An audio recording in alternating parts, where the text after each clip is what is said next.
안녕하세요, 돌다리입니다. 이번 영상을 시작으로 그레이스케일 자산운용사의 독자적인 신탁 상품으로 등재되어 있는 프로젝트들을 베리 실버트의 인터뷰 및 식견과 세상의 흐름을 결합하여 생각해보는 시간을 가져보고자 합니다. 정말 시간을 잡아서 모든 프로젝트 하나하나에 대한 저의 생각과 미래의 기술과 함께 고민해보는 시간을 가져보고 싶지만 실제로 영상의 모든 프로젝트에 대한 내용을 한 번에 담는 데는 한계가 있기 때문에 이번 영상에서는 최근 이슈가 되고 있는 디센트럴랜드를 선별하여 살펴보고자 합니다. 우리가 암호화폐를 투자하는 데 있어서 흔히 차세대 자산군에 투자한다고 이야기하죠. 4차 산업혁명이 성큼 다가오면서 세상이 디지털화되고 이에 따라 자산군도 함께 변화하게 될 것입니다.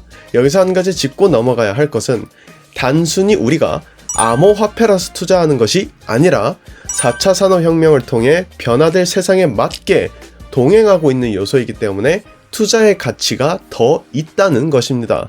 멤버십 영상 첫 번째에서 비트코인을 살펴보면서 비트코인이 전 세계적으로 받아들여지기 위해 필요한 인프라를 생각해 본다면 스마트폰의 탄생은 인류 역사상 가장 획기적인 사건으로 볼 수 있다고 말씀드린 바 있죠. 모든 암호화폐들이 마찬가지입니다. 4차 산업혁명이라는 미래의 디지털 시대에 핵심적인 역할을 할 수 없고 시대적인 변화에 따른 요구를 충족시켜주지 못한다면 투자할 가치가 크게 없는 것이라고 볼 수 있겠죠. 그렇기 때문에 현재 투자하고 있는 암호화폐들이 앞으로 다가올 미래에 어떤 부분에서 활약할지 그리고 어떻게 사용될지에 대해서 우리가 큰 그림을 분명하게 그리고 있는 것은 중요한 일일 것입니다. 이는 우리의 투자 목적이 될 것이고 동시에 암호화폐가 가고자 하는 목적지가 될 것이기 때문이죠. 첫 번째로 디센트럴랜드를 살펴보겠습니다.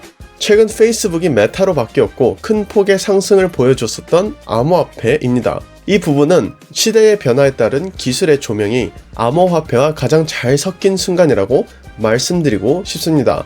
자, 그럼 어디서부터 시작해볼까요?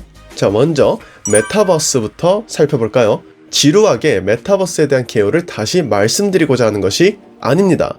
하지만 메타버스가 구축되는데 필요한 요소가 무엇인지 생각해볼 기회는 많이 없었으리라 생각됩니다.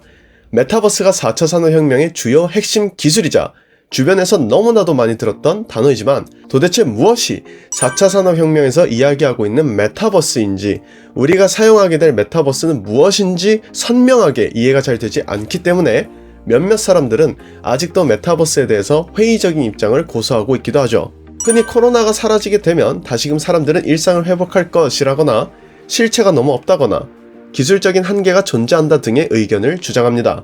때문에 페이스북도 단순 이미지의 변화로 브랜드명을 바꾼 것이라는 비판도 함께 존재했던 것이겠죠. 실질적인 내용이 없다라고 비꼬면서 말이죠. 그럼에도 불구하고 페이스북의 이런 발표로 인해서 메타버스와 관련된 암호화폐의 가격이 솟구친 것은 특정 암호화폐를 떠나서 정말로 메타버스라는 세계가 다가오고 있다라는 기대감이 반영된 것이 아닌가라는 생각이 듭니다. 하지만 대기업의 움직임이 단순히 메타버스가 다가온다라는 감명을 주기 때문에 과연 마나가 옳은 것인지에 대해서는 의문점을 가질 필요가 있을 것입니다. 즉, 메타와 디센트럴랜드의 현 위치는 어디이며 기업이 운영하는 기술과 블록체인을 기반으로 설계된 메타버스 세계는 어떤 차이점을 가지고 있기에 암호화폐 시장에서의 마나는 급격한 상승을 지속적으로 이루고 있고 메타는 현재 비난 아닌 비난을 받고 있는 것일까요? 물론 하나로 함축시켜서 단정 지을 수 없는 부분일지도 모릅니다. 하지만 개인적으로 저는 메타버스 세계관이 구축되는데 가져야 할 필수 요소에서 디센트럴랜드와 현 기업들의 차이는 극명하게 드러나고 있다고 생각합니다. 가장 먼저 최근 붐을 일으키고 있는 NFT를 살펴볼까요? NFT가 메타버스 세계가 정말 다가오고 있다라는 실질적인 느낌을 주는데 작동했을 것이며 이는 일반적인 대중들보다는 암호화폐에 투자하는 사람들이 훨씬 더 민감하게 받아들였을 것입니다. 당장 대중들에게 NFT가 무엇인지 물어봐도 잘 모르겠죠. 하지만 암호화폐에 투자하는 사람들은 그들보다 훨씬 더 빠르게 접하였고 잘 알고 있습니다. 애초에 NFT 개념은 2017년 이더리움 기반의 디지털 수집품 프로젝트인 크립토펑크스에서 시작된 만큼 암호화폐 산업군에서 이미 시대를 많이 앞서고 있다는 것을 알 수 있습니다. 자, 메타버스 세계가 도래하는 데 있어 의외로 필요한 부분들이 많이 있습니다. 물론 모든 사람들이 서로 상호작용할 수 있고 공유할 수 있는 세계관과 네트워크의 구축도 필요하겠지만 디지털에 담은 세계인 만큼 사유재산 증명이나 소유권에 대한 입증은 꼭 필요하겠죠. 4차 산업혁명은 디지털 혁신입니다. 그리고 메타버스는 현실 세계를 디지털화하는 만큼 현실 세계에서 증명하거나 증빙할 수 있는 요소들도 디지털적으로 입증할 수 있어야 사회가 구축될 수 있겠죠. 즉, 현실 세계에서는 증빙이나 증명을 위한 서류들을 은행이나 기업, 기관 혹은 국가가 중개 역할을 하고 있지만 NFT는 중개의 역할을 필요로 하지 않고 자체적으로 스스로의 존재를 입증할 수 있게 됩니다. 현재 가장 잘 적용되고 있는 부분이 예술 상품이나 게임 요소들이라고 생각하실지 모르겠으나 사유재산 혹은 소유권이라는 방대한 범위에 적용될 수 있는 만큼 부동산, 보험, 증권, 지적증명재산, 엔터테인먼트 산업 등 우리가 현실 세계에서 경제 활동을 하는 것처럼 디지털 세계의 산업이 가능할 수 있도록 기반이 되는 역할을 담당하게 될 것입니다. 그렇기 때문에 NFT는 메타버스가 구축되는 데 있어서 가히 필수적인 요소라고 부를 수 있는 것이죠. 중요한 것은 이러한 필수적이면서도 미래에 필요한 기술이 암호화폐 산업군에서 가장 먼저 탄생했다는 것입니다. 앞서 말씀드린 것과 같이 암호화폐 산업군은 이미 기술의 선두를 달리며 시대를 앞서고 있다고 볼 수 있겠죠. 그리고 이는 메타 곧 페이스북과 디센트럴랜드의 기술적인 격차가 이미 벌어져 있다는 것을 증명하고 있습니다. 이러한 안목을 가지고 마나, 즉 디센트럴랜드라는 프로젝트를 다시 보신다면 디센트럴랜드가 차세대 메타버스 시장의 선두자로 불릴 수 있을 만한 차별화 요소들이 의외로 많다는 것을 알게 되실 것입니다. 메타버스 세계가 구축되기 위해서는 위에서 말씀드렸던 NFT 외에도 충족해야 하는 다른 조건들이 존재합니다. 그리고 이를 베리 실버트는 2019년 6월 17일 Real Vision을 통해서 인터뷰를 통해 이야기한 바 있죠. 베리 실버트는 디센트럴랜드가 2003년에 출시되었었던 세컨드 라이프와 비슷한 단순한 개념이 아니라 소유할 수 있다는 부분에서 차별성이 있다고 이야기하고 있습니다. 대표적인 예시가 세컨드 라이프가 되었을 뿐 널리 퍼지기만 하고 있는 일반적인 메타버스와는 다르다는 것을 부각시키고 있는 것이죠. 즉, 앞으로 다가올 4차 산업혁명의 시대에서는 메타버스는 소유할 수 있어야 하는 생태계가 구축되어야 하며 이를 증명할 수 있어야 한다는 것을 그의 식견에 빗대어 유추해 볼 수 있습니다. 그리고 이 부분이 앞서 말씀드린 NFT가 필수 불가결한 요소임을 다시금 짚어주는 요소라고 해석해 볼 수 있겠죠. 이어서 메타버스가 구축되는 데 있어 필수적인 요소이자 디센트럴랜드가 가질 수 있는 차별화적인 요소들을 살펴보겠습니다.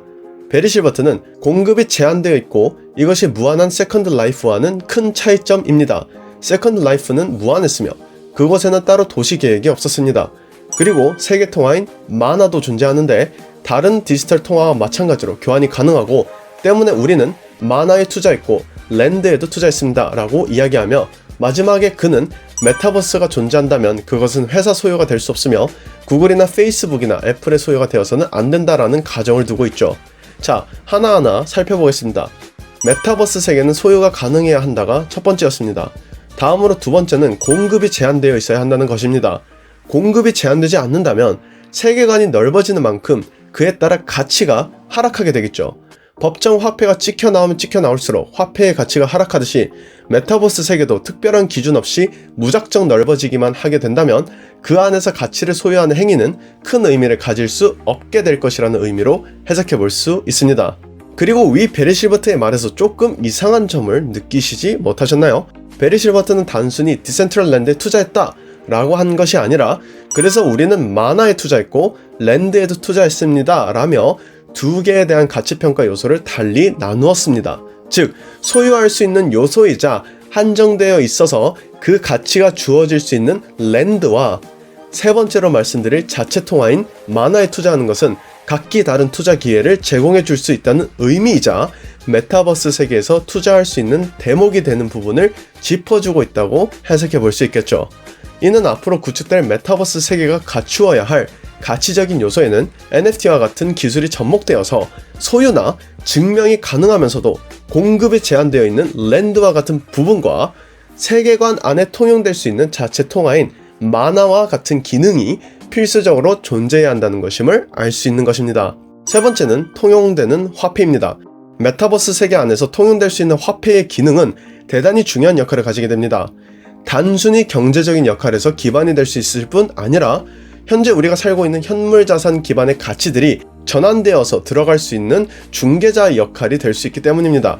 만약 그 안에 어떠한 통화 시스템이 구축되어 있지 않다면 해당 세계관으로 경제적 가치를 지닌 돈과 같은 요소들이 들어올 수 있는 기회가 없다는 의미와 다름이 없겠죠. 즉, 만화와 같은 통화가 존재해야 특정 메타버스 세계 안에서 활동하기 위해 우리가 가지고 있는 경제적 가치를 교환할 수 있다는 의미죠. 그래야만 해당 메타버스 세계관이 경제적 가치가 있는 존재가 될 수 있다는 의미입니다. 자, 같은 원리로 차세대 자산군인 기타 다른 암호화폐들도 해당 메타버스 세계관 안에서 활용될 수 있도록 역할을 담당할 수 있겠죠. 마지막으로 네 번째는 탈중앙화입니다. 아무리 위 세 가지 요소, NFT, 제한된 공급, 통용되는 화폐가 존재하더라도 이 모든 것들이 특정 기업이 중심에서 주무르고 있다면 이는 우리가 현재 살고 있는 현물 경제 기반의 자산과 별반 다를 게 없게 됩니다. 아무리 NFT와 같이 가치를 부여하더라도 NFT 자체가 갖는 진실보다 그 뒤에 있는 기업에 대한 신뢰가 먼저 작용하게 될 것이며, 제한된 공급도 기업이 마음대로 늘리거나 줄일 수 있어서 해당 메타버스 세계관의 가치를 주무를 수 있게 되죠. 통용되는 화폐가 존재하더라도 결국 해당 기업이 수익을 창출하는 데 사용되고 기업이 그 통화의 가치도 주무를 수 있게 됩니다. 베리 실버트가 이야기하고 있는 미래의 메타버스 세계관이 가져야 할 요소를 생각해 본다면, 아무리 선두를 달리고 있는 대기업이 공식적으로 선포하였다 한들 현재 디센트럴랜드가 달려온 위치까지 오기에는 많은 시간이 필요할 것으로 보인다는 것을 우리는 알 수 있죠. 그리고 그렇기 때문에 현재 디센트럴랜드에 투자하고 보유하고 있는 것은 대단히 미래를 앞서고 있는 투자이자 기회를 미리 선점하고 있는 투자라고 해석할 수 있는 것입니다. 이제 이러한 부분들을 생각하시면서 메타버스에 대한 이야기를 다른 사람들과 나누게 된다면 어마어마한 격차를 느끼시게 될 것입니다. 현실성이 있냐? 그래픽이 구리다. 아직 많은 사람들이 접속하지 않는다. 라는 등의 논리가 얼마나 짧은 식견에서 비롯되는 주장인지 느껴지실 것입니다. 무시할 수 없는 요소들일 순 있지만 제일 필수적인 요소는 위에서 말씀드린 소유권, 제한된 공급, 통용된 화폐, 그리고 탈중앙화입니다. 그리고 이러한 기준들을 가지고 현 시점을 바라보실 때 메타버스 세계가 어느 정도 우리 삶에 안착하고 도달했는지도 느끼실 수 있을 것입니다. 메타라는 기업은 이제 출발을 알렸습니다. 그들이 구축하고 있는 세계가 소유권을 주장할 수 있게 건설되며 제한된 경제적 활동이 가능한 세계관이 구축되면서 통용되는 화폐가 유통되는 순간순간들이 메타버스가 우리 삶에 어느 정도 안착됐는지를 반영하는 시그널이 될 것이라고 생각합니다. 그리고 이렇게 진행될수록 선두를 달리고 있는 디센트럴랜드의 가격은 절대 현재 가격에서 안주하고 있지는 않겠죠. 알트코인은 기업과 같은 존재라고 말씀드린 바 있습니다. 비트코인이 디지털 골드의 역할을 하면서 자산의 기준이자 가치 저장 수단을 디지털화 시키는데 성공하여 금의 자리를 대체한다면, 알트코인들은 현재도 기술로서 승부수를 띄우고 있는 기업들과 같이 자신들의 자리를 꿰찰 것이라고 말씀드린 바 있죠. 그렇기 때문에 알트코인들 중에서 검증된 알트코인을 식별하는 것은 차세대 구글이나 아마존과 같은 거대 기업을 찾는 행위로서 대단히 어렵다고도 말씀드렸습니다. 베리 실버트는 앞서 말씀드린 것과 같이 4차 산업혁명 시대에 메타버스가 갖춰야 할 요소들을 꿰뚫고 이러한 차별화 요소들을 갖춘 디센트럴랜드에 DCG를 통해서 이미 투자를 진행했습니다. 그리고 그는 2019년에 디센트럴랜드가 구글과 같이 거대해질 수 있다고 생각한다고 이야기하고 있죠. 그레이스케일 자산 운용사의 포트가 무조건적인 해답은 아니라고 멤버십을 운영하기 전 방송을 통해서 말씀드렸던 바 있습니다. 하지만 멤버십에서는 이전부터 생각해왔던 저의 식견을 조금 과감히 말씀드리겠습니다. 어쩌면 그들은 그레이스케일 자산 운용사 포트를 통해서 향후 어떤 프로젝트들이 차세대 구글이나 아마존과 같은 거대 기업으로 성장할 수 있는지 힌트를 주고 있는지도 모릅니다 라고 말이죠. 마지막으로 투자는 본인의 확신에서 비롯되는 인내의 기간이며 본인의 선택임과 책임임을 말씀드리면서 이번 영상 마무리 짓도록 하겠습니다. 지금까지 돌다리였습니다. 감사합니다.